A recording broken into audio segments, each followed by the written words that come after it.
Welcome to Compose Yourself, the podcast where academic writing meets self discovery for the students at the Chicago School. I'm Jason. And I'm Cindy. Whether you're crafting your first essay or refining your voice as a writer, we're here to guide you through the art of composition. From brainstorming to final drafts, we'll break down the tools and techniques to help you think critically, write effectively, and express yourself with confidence. So grab a pen, open your mind, and compose yourself.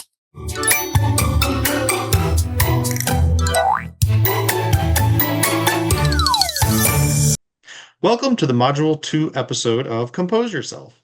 Today, we will be joined by a very special guest, Heather Jones, one of our fantastic research librarians. In this module or this episode, we will explore a few topics like APA formatting, annotation strategies, and evaluating sources, which really leads us to try to answer the question, how can the library help? So Heather, what do you do here at the Chicago School, and how does that benefit our students? Hi, Jason and Sydney. I'm really glad to be here. Thanks for inviting me. I'm the first year experience and student success librarian here at the Chicago School, which I feel like is a really long title. But the gist of it is that I'm here to support our students and be successful in searching the library. And the main thing that I do is to kind of show students that searching in the library, doing research in the library is a little bit different than Googling. So you just need to learn a few new skills. It's not that hard once you know it, but don't just come in and assume like just that I know how to search in the library because I know how to Google. So that's the main thing I do here at the Chicago School. That's a really good point. I really like that. Because I think that's kind of where we're coming from, and we'll get into that more in a little bit with source evaluation, is that we're so used to just Googling the information, getting a quick answer, maybe even asking AI, but research is a little different. And we'll back up a bit from that because part of the research experience is APA formatting. And in Composition 1, we talked about how this is an expectation that the audience has.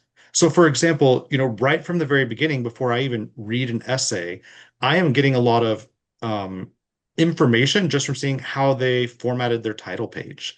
How did they format, if at all, their citations? Hopefully they did. So it's like this series of expectations that help not only show that we are all within that same discourse community, but that document our sources, because that's one of those big ethical issues or ethical considerations that we have in academia. So we have a bunch of resources available, just like in Comp 1. You can find them within your course shell, and you'll see all of the different, like, how do I format sources? How do I do a title page? We even have pre-made templates available for you. I will say that our expectations are a little bit higher in Comp 2. We kind of do, the baby steps approach. Like when you first enter the school, you may have never heard of this before. When you first get to Comp 1, maybe you've briefly heard of it, but we kind of, wink and nudge like, hey, don't forget, add a, last name instead of the first name of the author. So we're going to increase that a little bit more now. And we really want them to try their best to have as flawless as possible APA formatting. So kind of within that context, knowing where they come from, and especially as a first year coordinator, what can the library do, or what resources does the library have to help with APA? That's a good question. And one of the nice things about citation, especially in this day and age, is we want to know where our information comes from as just people out in society. And that's a big reason why we cite and research, is so that people can follow our trail of breadcrumbs. And the library is really good at that. It's just kind of included in everything you do. When you look up an article when you do a search in the library, there is a little icon that you just click, and then you can choose your style, which we use APA style here. And then you can copy and paste that citation into your document to make sure that you know where your information is coming from, and then you can tell people this is where I found it. And Google Scholar will do the same thing. You can copy the citation from there. It's pre-made. Just need to make sure that you double check that it's accurate. And you can do that against a great site. It's a website called APA Style. It's awesome. So I highly recommend you just jump on Google. If you're wondering how to make sure your citations are correctly formatted, that's a great source. Or you can just contact one of us at the library via chat or email. There's an orange chat button on the library homepage that you can click and just ask, hey, can you help me cite this article? I just want to make sure it's being cited correctly. That's a great idea. I know this is probably one of the most intimidating things. Cindy, what issues have you had in the past, or have students come to you in the past regarding APA formatting? Most of the time, it's just it feels like a lot, right? Like because we're APA style doesn't just mean citations and a reference. It means the whole look of the document. It Mhm. means person first language. It means the way that your writing style comes across to your reader. It means rules about headings and how you use numbers. And so it is a lot. So that's why, as Jason said in English 100, we sort of dabble, try to introduce some of the concepts of citation. We really try to hit formatting quite hard. And in English 200, our students are going to see that it's a greater expectation, and not just greater expectation, but a greater responsibility. Because from this point in your program on through the Chicago School, the responsibility does lie with us, right? To participate in academic discourse using the language of academic discourse in this setting, which is through APA style. And that doesn't just mean formatting, but it also means writing. So we're hoping that in this class, they'll get like a really good idea of how to practice those things through the kind of project that they're working on. So I think it's great that the library supports the creating of a references list, which then have you've got your reference listings down, you've supported yourself in creating those in-text citations. So I do think that's really helpful. But like Heather said, I do see students often skip that final little step of getting on the APA style site, looking at those reference examples and spot checking because almost every time there's maybe one little thing that might be incorrect. So I do see students sometimes miss that final editing step. So we're going to be coaching through those things in this class. Yes, and there's a great tool that we recommend in the library called Zotero. And many of you probably have never heard of citation management, but Zotero is a citation manager. So even if you're not a techie person, that's a great way that you can use. It's a tool that you can use to organize your citations, keep your articles in a readily accessible way, and then it also will create the reference list for you. So if you're curious about those tools, Wow. you guys can reach out to us and there's a tab on the library homepage called Tools, Apps and Tools, so you can find it there. Because it does almost become a little messy, right? Like if you're kind of in the earlier classes, you only have one source or two sources. It's a little easier, especially if the sources are given to you. But when you start digging into the research and suddenly you're reading tons of different articles, some you might keep, some you might not, keeping track of it all is a mess. So that sounds fantastic. I would love to see students reach out, look at things like Zotero. Um, just helps keep you organized. Yes, especially for Which, those more advanced research projects.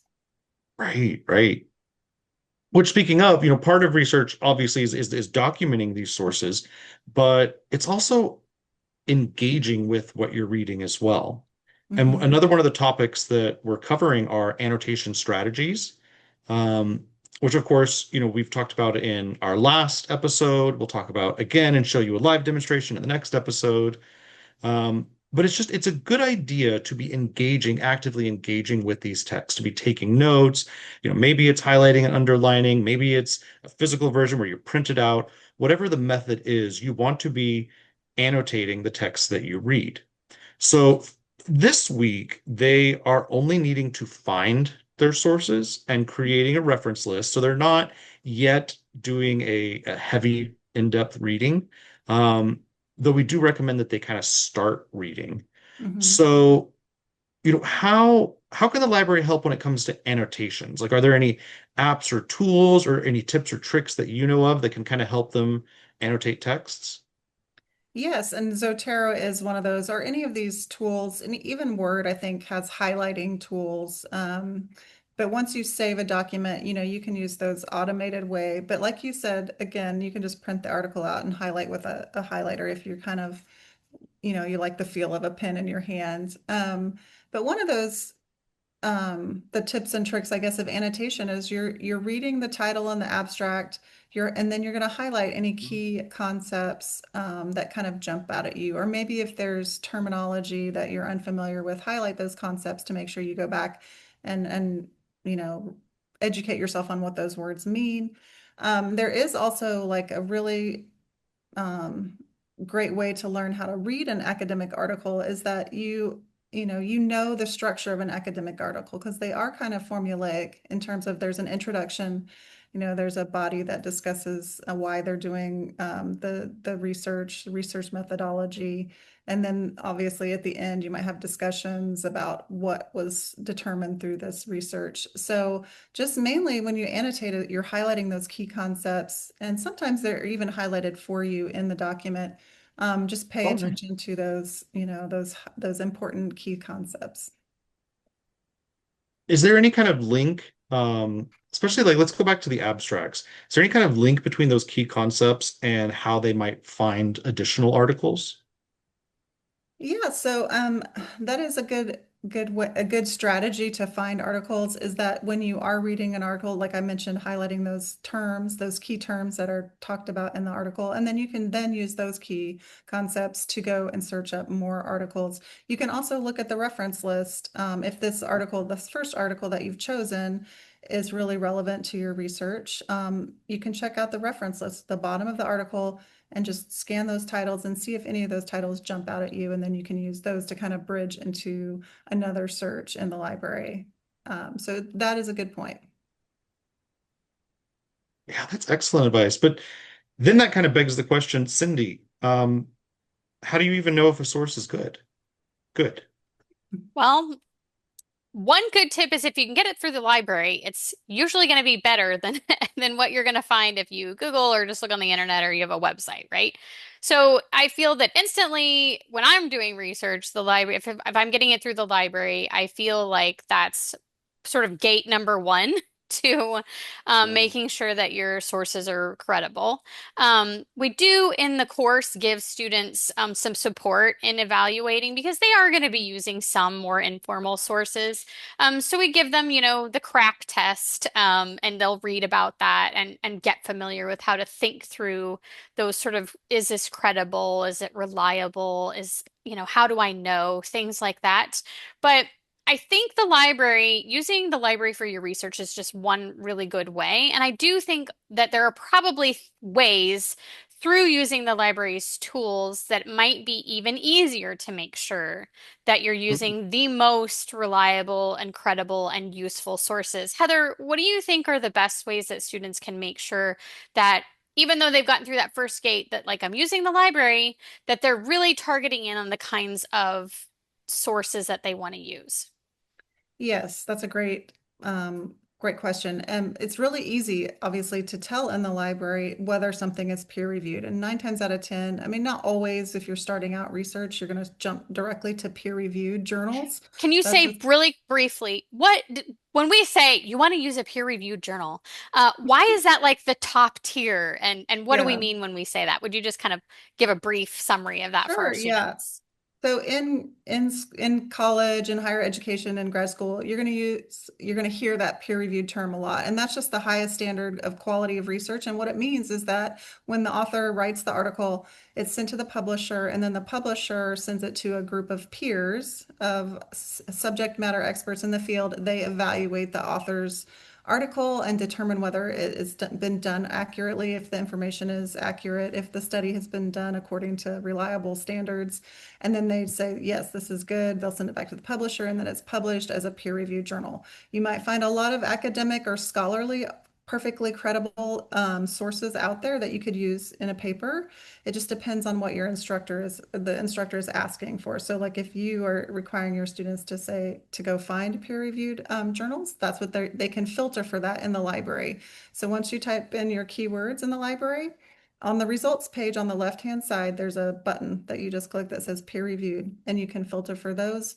You can also, if you're not under a peer reviewed standard, if you're telling your students, hey, go find some background information on this topic, You can still go to that filtering on the results page and maybe choose like encyclopedia or something like that, or newspaper article as your resource type. And then that will still give you a credible source, but it doesn't necessarily have to be peer reviewed. So I know it can be kind of confusing to students when they're first starting out. I know I was that way when I went to college. I just didn't really, I was unfamiliar with these terms. But just don't be afraid, tell your students don't be afraid to ask if they don't understand something because it's not just intuitive all the time. I think it can also be helpful to filter by dates. So, Yes. it might be really nice, especially if you're like thinking about a Ooh. topic that's more timely, like, um, a topic that may have had a lot of change. If there was a lot of research on something in the last few years, that you'd want to filter by dates too. And I love that the library's website, if you're accessing materials through the library, that even that is very easy along that same toolbar to Mhm. filter for things available in the last 10 years or 5 years. I think that can be really helpful in making it more manageable to do that research as well. So I think the features in that filtering section are really nice. Is this something that if students are like thinking, yes, I want to learn how to do that filtering so that I don't get 450,000 things to look through, is that something that they can meet with you through your appointment schedule to learn a little bit more about? Is that something they can work in the chat to do? How does that work for our students? Yes, that's a very common question. We have several ways that that students can access us. They can email us. Like I mentioned before, on the library homepage in the lower right-hand corner, there's an orange chat button, and that's 24 hours, 7 days a week. So if the student is up late Oh, working on nice. homework, yeah, they can just hop on there and say, "Hey, I'm trying to find some background information on a topic for a paper that I'm working on. Can you help me find?" a few papers, and we might ask you some questions or ask the students some questions like, are you looking for peer reviewed? Does it, what are the requirements of the assignment? And so basically that's kind of all you have to know. And then they can just ask us that, and then we can either perform the search for them or we can kind of guide them through like on what to type in and what to look for on the results page. It's really quick. I would say the chat is the number one most useful tool on the library website because you have instant access to a librarian 24 hours, 7 days a week. So I think that would be a really valuable thing for your students to know about. And I guess like a quick hint here for our students. Would it be beneficial for them to take their research question and give it to you as well? Yes, the more information, the better. And we are trained as librarians to ask you questions like, it's called a research interview, and we'll ask you questions like, what is your topic? What are the requirements? How many sources do you need? Just anything to clarify what it is that you're looking for, so that we can then search for you for the students, or guide them in how to search in the library. And they can also book an appointment, like Cindy mentioned.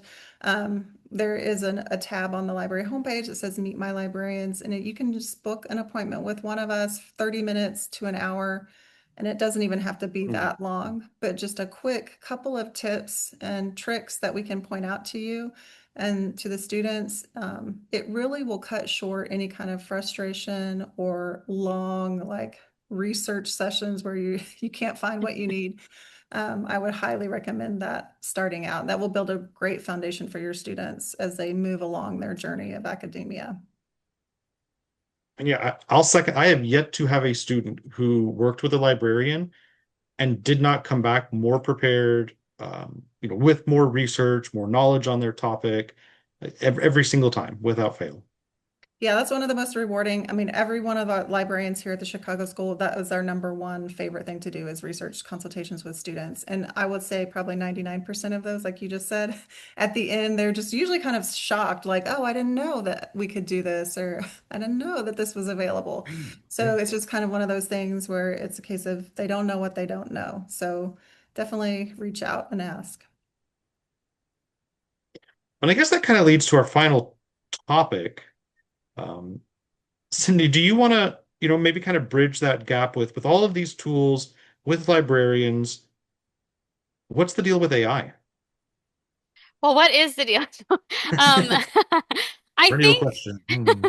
that's a loaded question, right? I do think that our students, if they're just paying attention to the buzz, in the world about AI, it does sound like why wouldn't you use it to just run your whole life? Because it can do anything and everything better than anyone ever. And I don't think that's accurate, especially when it comes to academic spaces. So, in this class, Heather, we do try to give lots of guidance about how you could use AI to support your own learning and writing and sort of creative processes, and how you can't in order to adhere with academic integrity and really not and to protect your own learning process so that you are still an agent in your own learning, so that we're not sort of giving over to AI our own learning process and our own writing process. So we do really try to help our students understand where those lines are, but we don't want to imply that somehow the use of AI tools isn't helpful in some ways, because it certainly is. So I think what we try to get across to our students is where the lines are, what's helpful and what's not, and when is it time to leave AI and say, gee, thanks for all your help, but it's time to move on to the next maybe more refined step of this process. So, Heather, I know that our perspective as composition instructors might be a certain way, and then the library also has a unique perspective on the usefulness of these generative AI tools. Can you talk to us a little bit about what's the library's perspective on how helpful and in what ways AI is helpful for student research? Yeah, I love that you said being an agent of your own learning because we are here as students, people that are going to college are going to learn. And AI definitely is, on board, like let's use it. But you do have to educate yourself on the pitfalls that you might encounter. Obviously you can't use it to write your paper as a student. Maybe if you're at work, you can use it to write emails and papers and things like that. But here in the academic setting, that's not a good strategy to learn because you need to learn. From the library standpoint, I think they have some great tools out there, but it's not all the way there yet. And one of the reasons is because those peer-reviewed journal articles that we're talking about, those are usually subscription-based journals. So you have to pay for access to them, and AI cannot go beyond that paywall. So you're missing out on a lot of research if you're only using AI for your research, to find sources. And And it sounds also, like, based on what you said before, it might be the most high quality resources that you're yes, missing out on, based on yeah, what you said earlier about peer review, correct? correct. Yeah, there are some open access articles out there that are peer reviewed, but for the most part, all that the best quality research is going to be behind those paywalls. So you can access them through the library free of charge. We've paid those subscriptions, but AI and Google Scholar, they don't pay anything for you to access. They might provide you the citation and the title, but you can't go and read the article on those sources on those sites. And also, it's very difficult to tell what's peer reviewed out there. Just because it's on like an academic AI tool site doesn't necessarily mean it's peer reviewed. But that being said, I mean, it's a great tool for brainstorming, like maybe refining your topic or trying to come up with some keywords to use in the library to search. It's good for just background knowledge, to kind of get yourself started and over the hump to even know what to ask. But again, you have to be knowledgeable. Like once you're an expert in your field, then you'll know how to evaluate all of this information to tell if it's accurate or not, because it's not always 100% accurate. Think that's great advice. I short story time even had a student and the AI created a citation that looked legitimate. It put a reference at the end that looked like a scholarly journal. It was completely made up.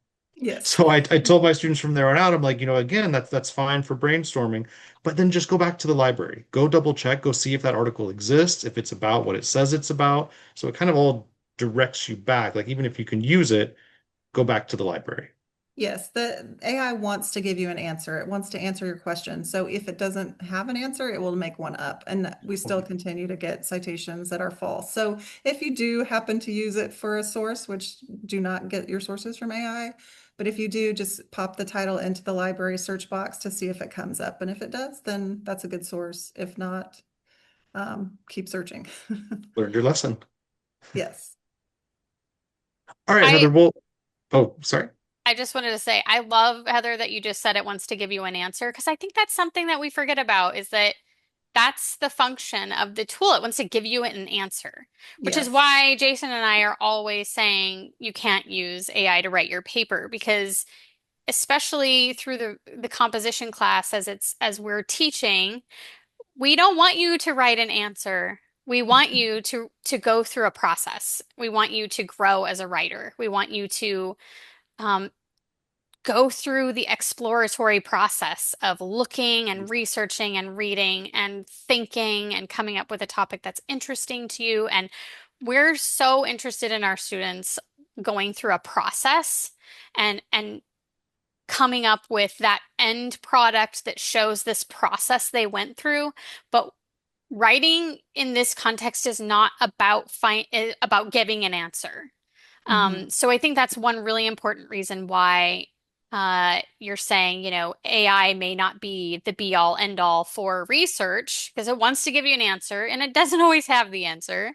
And it's not for writing either because we're not interested in you coming up with an answer to a research paper. We're interested in you becoming a researcher who can write. So I think those are the differences for us. But Heather, that was really helpful. You made some amazing points. I really appreciate your guidance from the library's perspective on AI today.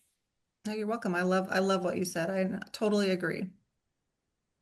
Well, and just yeah, thanks in general. I think this has been really helpful, and it's great to, put a face to the name and to help our just students see that the library isn't AI, it's people, and they're there to support you and to help you and to get you to succeed. Yes, you'll never meet a librarian that doesn't love her job or his job. So use us. It makes our day. We love it. Oh, well, thank you so much for being here and for joining us. And You're um, welcome. I hope that we can see you again soon, or our students get to see you soon. Yeah, And that is thank you for pretty much, having me. of Yeah, thank you course. for having me. Thank you, Heather. You're welcome. So that's it for our episode this week. Next week, we will do a deeper dive into annotation by looking at a group annotation that Cindy and I made for the Chantilla reading. So we'll see you then.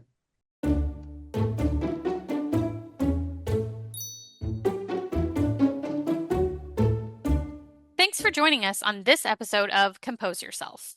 Remember, writing is a process, and every word you write brings you closer to becoming the writer you want to be. We hope you enjoyed today's discussion and that it makes clearer the topics you're exploring in this course. If you have any questions or comments, please reach out to your instructor. Until next time, keep thinking critically And always compose yourself.